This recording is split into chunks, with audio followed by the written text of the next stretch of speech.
Hello. So, I want to do a video that kind of talks about why pets should always be kind of like your main focus if you're focusing on heroes.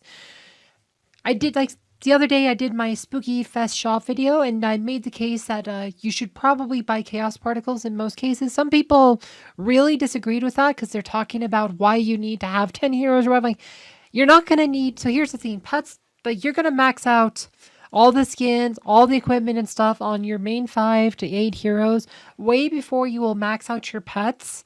Pets take a lot more resource. Yes, particles might be, quote, easy to get, but you need so many of them. Like this, pets is literally the place where I've probably put most of my money into this game. I've put quite a bit into pets, and I still have, like I said, I'm still working on pets. I haven't even finished Patronage on 2 of them. Right, I only have 2 pets with the skill gems. Right, if you aren't using some of the, like, if you aren't going to be using like some of these pets for actual combat, you can probably skip the last set of skill gems because this one's 2,400 particles, and these two are about 6,200 particles each. Right, so that's a lot of particles. That's like 15k particles just to max out three gems. So I'm saving a bit of particles till later for that. But just having these pets gives my main team much more power. Like, you can switch your pets around as much as you want, but like, your main team will not be nearly as powerful if you don't have these pets. And you can always change your pets. Like, if you need to use Oliver on Aurora, you can switch to Oliver on Aurora, or you can preen up. As like I said, sometimes you'll want to put Merlin on Celeste,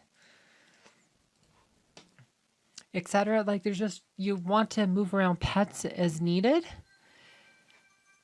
And, you need a lot of these particles. You can only, like I said, it takes a long time to get all the particles you need. It's the abilities on here. Like, Kane, when he's maxed out, you get 35% energy on a successful dodge. Axel prevents one-hot shot kills. You cannot exceed 44% damage. Like, it's important to get him near max because if it's 50% damage, like if you don't get it below 50%, they can still one-shot you on a critical hit with Sebastian's Battle Song up because Sebastian will do a second hit for pure damage. So you really need this one to max out to really survive one-hit KOs from a lot of teams. This one, if he's maxed out, he increases spell damage by 50%. Like, if they have an attacking spell, they will come up 50% more frequently. Right, this could be relevant on a hero like Krista, so her ice shards are up more frequently, making twins come more consistent. This one's a big one. When she's maxed out, control effect duration increases by 200%. This means it's triple duration. Like Thea's silence, instead of 3 seconds, it's 9 seconds.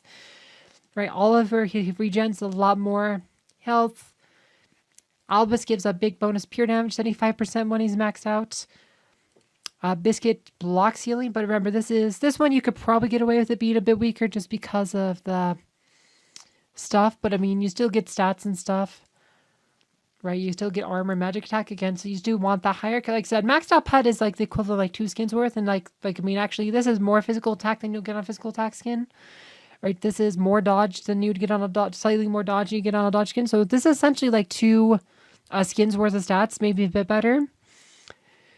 Plus you get these abilities. This one's like, he gives armor, penetration, physical attack. This was my weakest pet, but he gives a chance of blind on attack. So these are a big deal. Like, even like, it gives you a lot more flexibility, even if you're just using a single team. So if you're in a Guild War setting or in a fight and you want to switch your pets, like, it's really easy just to go, like, I could put Oliver on Aurora. Right, having Oliver max out gives me another thing to try. Like, sometimes Oliver's the right thing. There's a case where you might want to put Merlin or even Biscuit on Aurora. Sometimes, like, with Celeste, Merlin can give her extra magic penetration, also lets her use her cursed flame more frequently. Sometimes you want Axel on her, right? With Lars, like I said, Arachne, you could put Albus on her, or Axel, or Mara for extended duration. Maya, like, I actually use Biscuit on her a lot. Albus is kind of the go-to, but I do use Biscuit on her a lot because Biscuit on Maya can strip Ode to Serenity pretty quickly on the enemy team. With the twins, like if I'm running the twins, I can run, like, Lars with Mara is common, but a lot of times I want Axel on him. Biscuit, sometimes I need Axel on Celeste, so I'll put Biscuit or Mara on Lars. Merlin could be a choice with Lars, but usually you want Merlin on Krista. But there, like I said, Lars doesn't do bad with Merlin in some situations. Krista, again, Merlin's usually your go-to, but it's like, if you need Merlin on a different hero for whatever reason, like Axel and Biscuit, of course, work in those situations. Like, so having these different situations, because there are situations where you do want to have access to those different pets.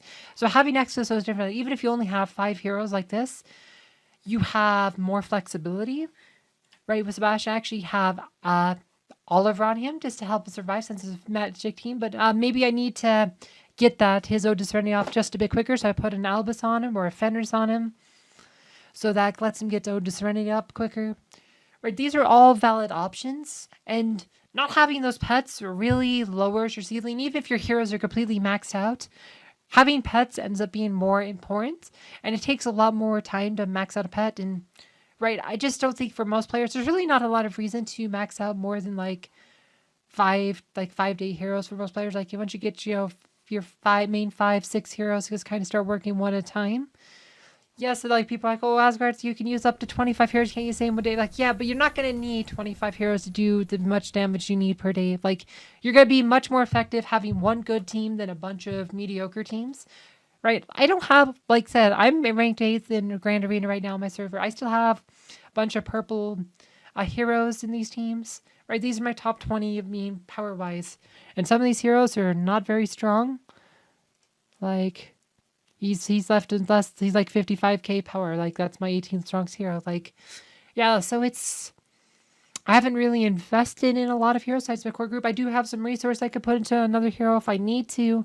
I do hold on to resources because I never know when a new hero might come along or something else will come along and I need to invest in a hero. So I do try to keep some of this stuff, right? So I don't spend my resources willy-nilly. I'm very judicious, very frugal, have a plan for it.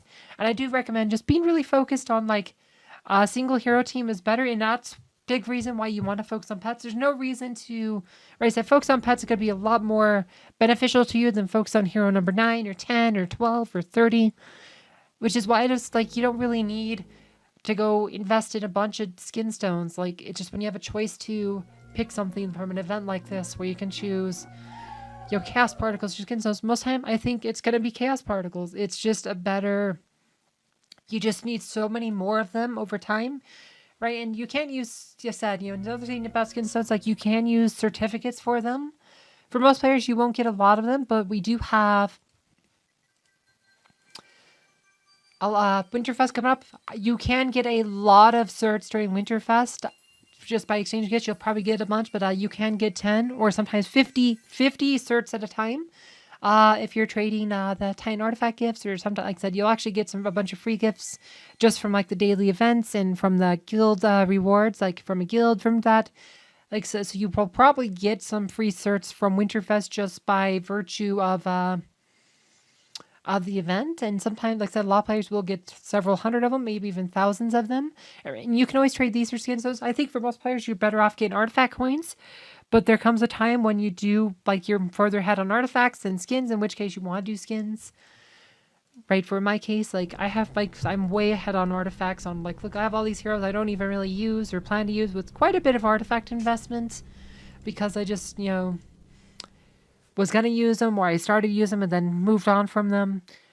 So that's just one of those things. Like, particles, though, it's like, you're not, these are never sunk costs on like artifact stuff. Like those are all sunk costs specific hero. There's these, you move these around as much as you want, as much as you need. And having more pets maxed out gives you more flexibility. Even if you only have 5-6 heroes, having more pets gives you more flexibility with that specific team, allowing you to beat a much, a larger section of the field with that team. Anyway, I hope you guys found this video informative. Thank you for watching.